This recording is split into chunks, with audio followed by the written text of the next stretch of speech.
नमस्कार, आप देख रहे हैं ऑनलाइन न्यूज वाला। मैं हूं आपके साथ दीपक गुप्ता। मायावती ने फैसला लिया है कि आने वाले विधानसभा चुनाव के बाद जो राज्य में सरकार बनेगी या सरकार बनने की नौबत आएगी, क्योंकि मध्य प्रदेश, राजस्थान कुछ ऐसे राज्य हैं जहां पर कांग्रेस और भाजपा में कड़ी टक्कर होती है। बहुमत बहुत मुश्किल होता है निकाल पाना। मध्य प्रदेश में 230 विधानसभा सीटें, राजस्थान में 200 सीटें हैं और पिछली बार आप सभी ने भी साफ देखा होगा, मध्य प्रदेश में कुल 230 सीटों में से 114 सीटों पर कांग्रेस अटक गई थी और बहुमत का आंकड़ा था 116। तो दो पार्टियों का समर्थन लेने के बाद ही उनकी सरकार बन पाई थी। ठीक वही बात मायावती ने साफ कह दी है। उन्होंने अपनी ताकत को ध्यान में रखते हुए बात कह दिया कि सत्ता को आगे बढ़ाने के लिए और अहंकारी सरकार को हटाने के लिए अगर गठबंधन की आवश्यकता पड़ी तो करेंगे।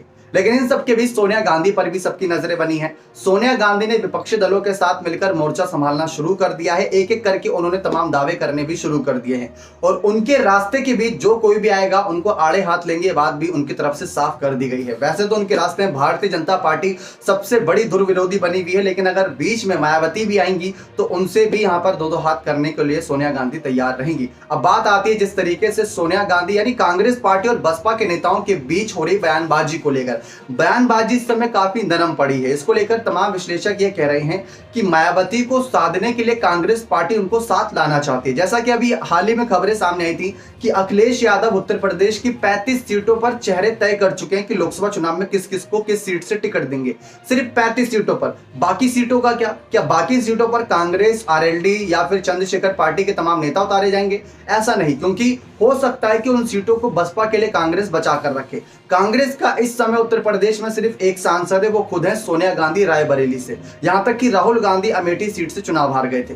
लेकिन अब बात आती है सोनिया गांधी के फैसले की। सोनिया गांधी का जो फैसला है वो उन नेताओं के खिलाफ भी है जो लोकसभा चुनाव 2024 में विपक्षी दलों का साथ नहीं दे रहे और उन नेताओं के खिलाफ भी है जो विपक्षी दलों का साथ देते हुए भी विपक्षी दलों के साथ नहीं है।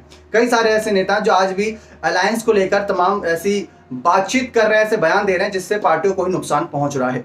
तो सोनिया गांधी का ये फैसला साफ नजर आ रहा है। आपको याद होगा कर्नाटक में जब 2018 में सरकार बनी थी, जो तस्वीरें आप देख रहे हैं सोनिया गांधी, मायावती एक दूसरे को गले लगाए हुए, ये तब प्यार नजर आ रहा था। लेकिन ऐसा क्या हुआ 5 सालों के अंदर कि ये प्यार तकरार में बदल गया? इसी को तमाम विश्लेषक जानने की कोशिश करें तो पता ये लगा कि मायावती को इस बात का अंदाजा लग चुका है कि जो वोटर्स बसपा के साथ हैं वही वोटर्स कांग्रेस के साथ भी हैं और कांग्रेस का धीरे धीरे ही सही लेकिन उत्तर प्रदेश में पतन हो चुका है। 7 से 9% उनके वोटर्स बचे हैं और बसपा का कम से कम 12 से 15% वोटिंग अभी भी उनके हिस्से में रहती है। अगर मायावती उनको समर्थन दे देंगी तो हो सकता है कि वो वोटर्स खसक के कांग्रेस के पास चले जाएं, क्योंकि राहुल की भारत जोड़ो यात्रा का पार्ट 2 भी उत्तर प्रदेश में जोरों शोरों से होगा, ऐसी खबरें निकलकर सामने आ रही हैं। तो मायावती इन्हीं बातों को ध्यान रख रही हैं, लेकिन सोनिया गांधी ने भी अपनी पार्टी के तमाम नेताओं को आदेश दे रखा है कि उन विपक्षी नेताओं पर अभी बयान नहीं कसना जो हमारे साथ नहीं है। हो सकता है कि चुनाव के बाद उनकी मानसिकता बदल जाए। हो सकता है कि राजस्थान, मध्य प्रदेश, छत्तीसगढ़ में अगर कांग्रेस दोबारा सरकार बना लेती है तो क्या पता मायावती उनके साथ आने का फैसला कर ले। अगर मायावती साथ नहीं आती तो उनके नेता ही मायावती का साथ छोड़कर हो सकता है कांग्रेस के साथ आ जाएं। जैसा कि हमने देखा भी था, भारत जोड़ो यात्रा में बसपा के कुछ सांसद बिना मायावती की अनुमति के शामिल हो गए थे, तो वहां पर से मायावती काफी गुस्से में नजर आई थी। अब देखते हैं क्या कुछ एक्शन रहता है। बने रहे चैनल के साथ ऐसी और तमाम जानकारियों के लिए बहुत बहुत धन्यवाद।